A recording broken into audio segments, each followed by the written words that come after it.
அரவிந்தாஸ் நேயர்களுக்கு அன்பான வணக்கங்கள். இந்த வாரத்துக்கான பெஸ்ட் பர்ஃபார்மர் வர்ஸ்ட் பர்ஃபார்மரை வித்தியாசமான முறையில் பிக் பாஸ் வந்து தேர்வு செய்ய சொல்றாரு. ஒரு பக்கம் நாமினேஷன் ஃப்ரீ பாஸ் அப்படிங்கிறது ஜெஃப்ரிக்கு கிடைக்குது. இன்னொரு பக்கம் இந்த வாரத்துக்கான அதாவது அடுத்த வாரத்துக்கான டைரக்ட் நாமினேஷன் அப்படிங்கிறது ராணவுக்கு கிடைக்குது. போன வீடியோவில் நம்ம ராணவுடைய பிஆரை பற்றி நம்ம பேசியிருந்தோம். அடுத்த வீடியோவில் முக்கியமான இரண்டு நபர்கள் முத்துக்குமரன் மற்றும் சௌந்தர்யா அவர்களுடைய பிஆர்களுக்கு நடுவில் நடந்த ஒரு மிகப்பெரிய சண்டை மோதலை தான் நம்ம அடுத்த வீடியோவில் பார்க்க போகிறோம். இந்த வீடியோவில் எதை பற்றி பார்க்க போகிறோம் அப்படின்னு கேட்டிங்கன்னா, இதுக்கு நடுவில் இருக்கக்கூடிய ஜாக்லின் அப்படிங்கிற ஒரு பிளேயருக்கு கிடைத்த முதல் வெற்றியாக நான் பார்க்குறேன். ஏன் இதை முதல் வெற்றியாக சொல்கிறேன் அப்படின்னா, 10 வாரங்கள் கடந்து இதுதான் அவங்களுக்கு கிடைச்சிருக்கிற முதல் வாய்ப்பு. முதல்ல நம்ம அதை பார்க்கணும். ஸோ என்ன நடக்குது அப்படின்னு பார்த்தீங்கன்னா, பிக் பாஸ் எல்லாரையும் கூப்பிட்டு உட்கார வைக்கிறாரு. கூப்பிட்டு உட்கார வச்சுட்டு இப்போ நீங்கள் பெஸ்ட் பர்ஃபார்மர் வர்ஸ்ட் பர்ஃபார்மரை சூஸ் பண்ண போகிறீங்க. மஞ்சரி அவர்களுக்கு ரொம்ப ஒரு கான்ஃபிடென்ட் என்ன அப்படின்னா, அந்த நாமினேஷன் ஃப்ரீ பாஸ் எனக்கு தான் வேணும். ஏன் நான் அந்த அளவுக்கு நான் எஃபர்ட் போட்டிருக்கேன், எப்படியாச்சும் இந்த நாமினேஷன் ஃப்ரீ பாஸை நான் வாங்கிடணும்.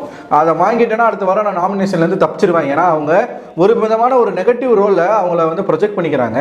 அது மேபி வெளியில் பாசிட்டிவாகவும் போகலாம், நெகட்டிவாகவும் போகலாம். ரெண்டு விதமாக போகிறதுக்கான வாய்ப்புகள் இருக்குது. பாசிட்டிவாக போனால் பரவாயில்ல, நெகட்டிவாக போனால் நம்ம வெளியில் போயிடக்கூடாது அப்படிங்கிறதுனால அவங்க என்ன பண்ணுறாங்க, இந்த நாமினேஷன் ஃப்ரீ பாஸ் எனக்கு எப்படியாச்சும் கிடைக்கணும் அப்படிங்கிறதுல அவங்க ரொம்ப உறுதியாக இருக்காங்க. சரிங்களா?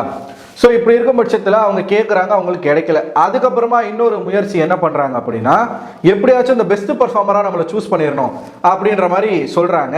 அதுலேயும் ஒரு ட்விஸ்ட்டு ஒன்று நடக்குது. அந்த ட்விஸ்ட்டு வந்து அவங்களே எதிர்பார்த்துருக்க மாட்டாங்க. இது வரைக்கும் 10 வாரங்கள் பிக் பாஸ் சொல்கிற விஷயம் என்னென்னா, இந்த வாரத்தை மட்டுமே நீங்கள் கணக்கில் வச்சுக்கிட்டு பெஸ்ட் பர்ஃபார்மரை சூஸ் பண்ணக்கூடாது. 10 வாரங்கள் முடிஞ்சிருக்கு. இந்த 10வது வாரம் 10 வாரங்களாக கண்டினியூஸாக ஒருத்தவங்க இந்த கேமுக்காக உழைச்சது அப்படின்ற ஒரு கேட்டகரி, இந்த கேமுக்காக தன்னை முழுமையாக ஈடுபடுத்திக்கிட்டதுல இருந்து பெஸ்ட்டாக இருந்த 3 பேரை நீங்கள் செலக்ட் பண்ணணும். 10 வாரங்களாக கன்சிஸ்டன்சியாக இருந்த 3 பேரை வந்து நீங்கள் செலக்ட் பண்ணணும் அப்படின்றத சொல்லிட்டாங்க. இப்படி சொன்ன உடனே என்ன ஆயிடுச்சு அப்படின்னு பார்த்தீங்கன்னா, முதல் வாரத்துல இருந்து பிக் பாஸுக்காக உழைச்சது, பிக் பாஸுக்காக மாறி மாறி கண்டென்ட் கொடுத்தது அப்படின்ற ஒரு சிந்தனையில எல்லா ஹவுஸ்மேட்டும் போனாங்க. ஆனால் நான் எதிர்பார்க்கவே இல்லை. யார் 3 பேரை சூஸ் பண்றாங்க அப்படின்னு பார்த்தீங்கன்னா, ஒன்று முத்துக்குமரன், இன்னொன்று ஜாக்லினுக்கு 8 ஓட்டு. இதில் ஆச்சரியம் என்னன்னா, ராணவெல்லாம் ஜாக்லினை சொன்னதெல்லாம் வந்து நம்மளால பார்க்க முடிஞ்சது. இன்னொரு ஆள் வந்து 3 பேருக்குள்ள ஒரு டை போச்சு. ஒன்று மஞ்சரி, அதுக்கப்புறமா அருண் அண்ட் விஜய் விஷால். அதில் விஜய் விஷாலுக்கு 6 ஓட்டுகள் கிடைச்சு விஜய் விஷால் 3ஆவதா செலக்ட் ஆகிறாரு. அருணா இல்லை வேற யார் உள்ள வந்தாங்கன்னு எனக்கு தெரியல. ஸோ மேபி நான் தப்பாக இருந்தால் நீங்கள் கமெண்ட் செக்ஷனில் கமெண்ட் பண்ணுங்க. ஸோ இந்த 3 பேர் ஜாக்லின், முத்துக்குமரன் அண்ட் விஷால், இந்த 3 பேருக்கு நடுவில் தான் அடுத்த வாரத்துக்கான தலைவர் போட்டி நடக்க போகுது. அடுத்த வாரம் யார் கேப்டன் ஆக போறாங்க அப்படிங்கிற அந்த போட்டி இந்த 3 பேருக்கு நடுவில் நடக்க போகுது. இல்லை ஸ்பெஷாலிட்டி என்ன அப்படின்னு பார்த்தீங்கன்னா, விஷால் நிறைய வாங்கியிருக்காரு, முத்துக்குமரன் கேப்டனாகவே ஆயிருக்காரு. முதல் முறையா ஜாக்லினுக்கு அந்த அங்கீகாரம் அப்படிங்கிறது கிடைச்சிருக்கு. எனக்கு தெரிஞ்சு ஜாக்லின் வந்து அடுத்த வாரத்துக்கான கேப்டனாக ஆவாங்களோன்னு எனக்கு சின்னதாக ஒரு பட்சி சொல்லுது. ஏன்னா இந்த வார டாஸ்கில் ஜாக்லினை வாண்டடாக என்ன பண்ணுறாங்க, டீப்ரமோட் பண்ணி அந்த நாமினேஷன் ஃப்ரீ பாஸ் அப்படிங்கிறது கிடைக்கக்கூடாது அப்படிங்கிற ஒரு நோக்கத்தில், ப்ளஸ் அவங்களுக்கு பெஸ்ட் பர்ஃபார்மர் அப்படிங்கிறது கிடைக்கக்கூடாது அப்படிங்கிற ஒரு நோக்கத்தில் லேபருக்கு அனுப்பியிருப்பாங்க. இந்த சைடு இருந்தால் கண்டிப்பாக அவங்க நாமினேஷன் ஃப்ரீ பாஸ் அப்படிங்கிறத வாங்கியிருப்பாங்க, கேட்டிருப்பாங்க, சண்டை போட்டிருப்பாங்க அப்படிங்கிறதுனால அங்கே அனுப்பிச்சாங்க. அவங்களுக்கான வாய்ப்பு அப்படிங்கிறது பறிக்கப்படுது. ஆக்சுவலாக அங்கே தப்பு பண்ணது தீபக், ஆனால் தண்டனை அனுபவிச்சது யாருன்னா ஜாக்லின். ஸோ இப்படி இருக்கும் பட்சத்தில் ஜாக்லினுக்கு இப்போ இந்த ஒரு வாய்ப்பு கிடைச்சிருக்கு, பெஸ்ட் பர்ஃபார்மர் அப்படிங்கிற ஒரு வாய்ப்பு. முதல் முறையாக இந்த பிக் பாஸ் வீட்டுக்குள்ள எல்லாரும் மனசு வந்து போட்டிருக்காங்க. அப்போ முதல் முறையாக வரக்கூடிய ஜாக்லின் ஒருவேளை கேப்டன்ஷிப் டாஸ்கில் வின் பண்ணி அடுத்த வார தலைவராக மாறுவாங்களா அப்படின்றது ஒரு சந்தேகமாக இருக்குது. மேபி நடக்கலாம். அப்படி நடந்துச்சுன்னா ஜாக்லினுடைய ஒரு டிராவலில் அது மிகப்பெரிய ஒரு மைல்ஸ்டோனாக இருக்கும். சரிங்களா?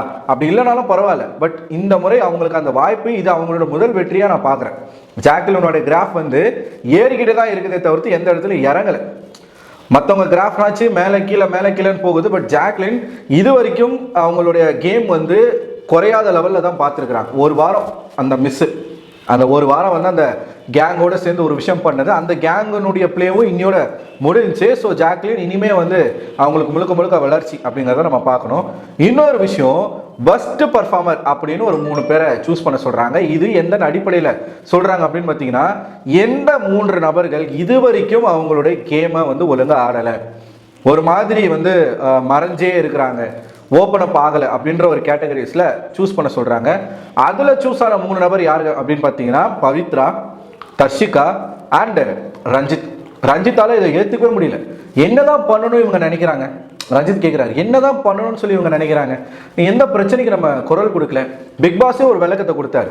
10 வாரம் ஆயிடுச்சு, இந்த 10 வாரத்தில் யார் உண்மையாக இருக்கிறீங்க, யார் நடிக்கிறீங்கன்றது உங்களுக்கே தெரியும். நீங்களே உங்களை நோக்கி அந்த கேள்விகளை கேட்டுக்கோங்க. இந்த வீட்டுக்குள்ள நிறைய கண்ணாடிகள் இருக்கு அப்படின்னு சொன்ன உடனே ஜாக்லின்லாம் சிரிச்சிருப்பாங்க, கை தட்டிருப்பாங்க, சிரிச்சிருப்பாங்க. ஏன்னா அவங்களுக்கு புரியுது அவர் என்ன சொல்ல வராருன்றது புரியுது. யார் யாரெல்லாம் இந்த வீட்டுக்குள்ள நடிச்சுக்கிட்டு இருக்கீங்களோ அவங்களாம் நீங்களே உங்களை பார்த்து கேள்வி கேட்டுக்கோங்க அப்படிங்கறத அவர் சொல்றாரு. இது கூட ரஞ்சித்துக்கு புரியல. உடனே ஜாக்லின் என்ன கேட்கிறாருன்னா, எதுக்கு இப்ப இந்த சிரிப்பு, இல்லை இப்போ எதுக்கு வந்து இப்படி என்ன நினைச்சு அவர் என்ன சொன்னாரு, நீங்க என்ன நினைச்சு சிரிக்கிறீங்க அப்படின்னு சொல்லிட்டு கேட்குறாரு. இவ்வளவு தத்தியாவா ரஞ்சித் இருப்பீங்க? ரஞ்சித்துக்கு எல்லாமே புரியுது. இப்போ ஜாக்லின் எதுக்கு சிரிக்கிறாங்கன்றது ரஞ்சித்துக்கு தெரியலையா? தெரிஞ்சுதான் கேட்குறாரு. அப்போ எல்லாம் தெரிஞ்ச விளக்கண்ண ஒழுங்கா கேம் விளையாடணும்ல. இன்னமும் செல்லம் கண்ணு பட்டு இப்படியே பேசிட்டு இருந்தா உங்களை என்ன கப்பு தூக்கி கொடுத்துருவாங்களா? புரியலையே. ஸோ இது ஒரு பக்கம் நடக்குதுங்க. அடுத்த வாரம் தலைவர் போட்டி நடக்க போகுது. இந்த போட்டியில் யார் ஜெயிக்க போறாங்க அப்படிங்கிறது ஒரு மிகப்பெரிய எதிர்பார்ப்பாக இருக்கு. என்னை பொறுத்த வரைக்கும் விஷால் ஆல்ரெடி கேப்டன் ஆயிட்டாருன்னு நினைக்கிறேன், எனக்கு சரியா தெரியல. முத்துக்குமரனும் கேப்டன் ஆயிருக்காரு. ஸோ இங்கே ஜாக்லினுடைய கேப்டன்சியை பார்க்கறதுக்கு நான் ரொம்ப ஆர்வமாக இருக்கேன். ஏன்னா அவங்க இது வரைக்கும் அவங்க கேமுக்கு உண்மையாக இருந்திருக்காங்க. ஒரு கேப்டனாக இருந்து இந்த வீட்டை எப்படி திறம்பட செயல்படுத்துகிறாங்க அப்படிங்கிற ஒரு விஷயத்தை பார்க்கணும். இது அருண் கூட சொல்லியிருந்தார். இப்போ வந்து இந்த கேம் வந்து நாங்கள் அப்படியே வந்து ரொம்ப உன்னிப்பாக பார்க்கலான் இருக்கோம், ஏன்னா அதில் ஜாக்லினும் இருக்கிறீங்க அப்படின்ற ஒரு விஷயத்த சொல்லியிருக்காரு. ஸோ என்ன நடக்குதுன்றதை பொறுத்து இருந்து பார்ப்போம். எனக்கு ஜாக்லின் கேப்டன் ஆனால் நல்லாயிருக்கும்னு தோணுது. உங்களோட கருத்து என்னன்றதை கமெண்ட் பாக்ஸில் போஸ்ட் பண்ணுங்கள். இன்றைக்கி பெருசாக நம்ம சேனலில் வீடியோஸ் வராது, ஏன்னா இன்றைக்கி கார்த்திகை தீபம், அதனால் கொஞ்சம் இந்த ஃபேமிலியோட டைம் ஸ்பெண்ட் பண்ணுற ஒரு கேப் கொஞ்சம் ஜாஸ்தி ஆயிடுச்சு. அது மட்டும் இல்லாமல் மைக்கு போய் வாங்கிட்டு வந்தது, இதனால் கொஞ்சம் அப்படி இப்படின்னு கொஞ்சம் டைம் போயிடுச்சு. நாளிலிருந்து ஃபுல் ஃப்ளெட்ஜாக ஏன்னா மைக் வாங்கியாச்சு, ஆடியோ கிளியராக இருக்குது, இப்போ எந்த பிரச்சனையும் இல்லை. ஸோ ஃபுல் ஃப்ளெட்ஜாக நம்ம நாளிலிருந்து எல்லா வேலையும் செய்வோம் அப்படிங்கிறத இந்த இடத்துல நான் சொல்லிக்கிறேன். அடுத்து ஒரு வீடியோ வரும், அதை பாருங்கள்.